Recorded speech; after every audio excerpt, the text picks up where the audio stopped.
Bienvenue sur cette chaîne YouTube consacrée au procès contre Michael Jackson ayant eu lieu en 2005.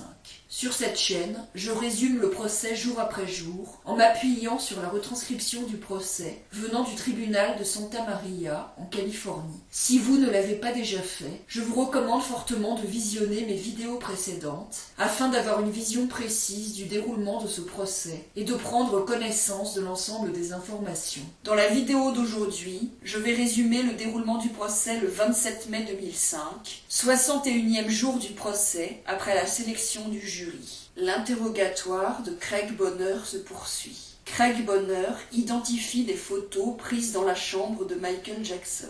Une courte vidéo filmée à Neverland, dans la chambre de Michael Jackson, en décembre 2004 par la police, est diffusée. Il identifie les détecteurs qui ne fonctionnaient pas, dont il avait parlé auparavant. Il dit que lors de la fouille du bureau de Brad Miller, la police n'y a pas trouvé d'enregistrement de l'interview des Arvizo par les assistantes sociales du DCFS. Snedden lit une stipulation affirmant qu'une copie de cette interview a été fournie à l'accusation par la défense le 6 décembre 2004. Craig Bonner confirme qu'il n'a aucune idée de comment l'alarme de la chambre fonctionnait en février et mars 2003. Concernant les appels examinés sur les relevés téléphoniques, il admet qu'il ne sait pas qui était au téléphone quand les appels étaient passés, ni quel était le sujet des appels. Il confirme qu'il sait que Brad Miller est un détective privé qui travaillait pour Marc Geragos en février-mars 2003 et qu'il avait entendu dire que Brad Miller travaillait pour Marc Geragos pour une autre affaire qui ne concernait pas Michael Jackson.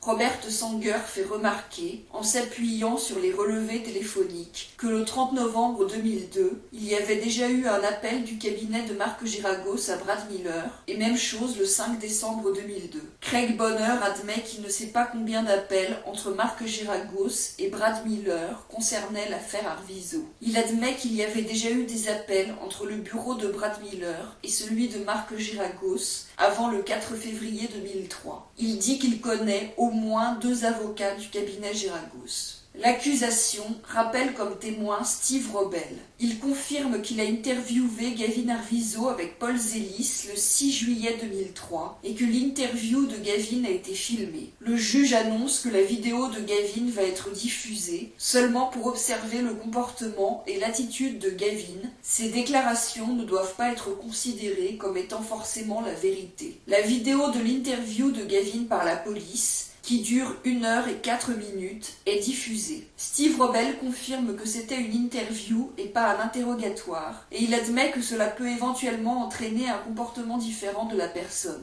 Il dit que quand il interviewe un enfant, cette personne est une victime, pas un suspect, c'est une interview et pas un interrogatoire. Il admet qu'il avait donc supposé d'emblée que Gavin était une victime. Le juge annonce au jury qu'ils ont entendu tous les témoignages qui devaient être entendus pendant ce procès. C'est ici que se termine ce résumé de la journée de procès. Si vous voulez lire la retranscription du procès, vous trouverez le lien de la retranscription sous la vidéo. Si vous appréciez mon travail, je vous encourage à vous abonner, à liker la vidéo et à la partager.